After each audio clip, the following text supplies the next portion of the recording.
আজ আন্তর্জাতিক পরিবার দিবস। পরিবারের প্রতি দায়িত্ববোধ ও জীবনে পরিবারের ভূমিকা সম্পর্কে সচেতনতা বাড়াতে প্রতি বছর 15ই মে দিবসটি পালন করা হয়ে থাকে।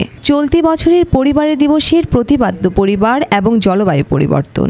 প্রত্যেক পরিবারের মধ্যে জলবায়ু পরিবর্তনের প্রভাব সম্পর্কে সচেতনতা বৃদ্ধি করার উদ্দেশ্যে এই প্রতিপাদ্য তৈরি করা হয়েছে।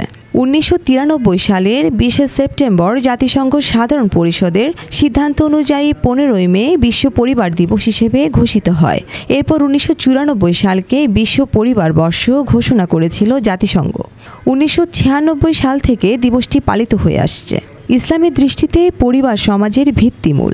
হিন্দু ধর্ম মতে পরিবার হচ্ছে একটি মন্দিরের মতো, যেখানে দেবতা স্বরূপ বাবা মা বাস করে। আন্তর্জাতিক পরিবার দিবসে বিশ্বের প্রতিটি পরিবারের বন্ধন দৃঢ় হোক এবং পরিবারের প্রতিটি সদস্যের মধ্যে পারস্পরিক ভালোবাসা ও সৌহার্দ্য বৃদ্ধি পাক এবং পৃথিবীর সকল পরিবার সুখী হোক, এ প্রত্যাশা আজকের দিনে।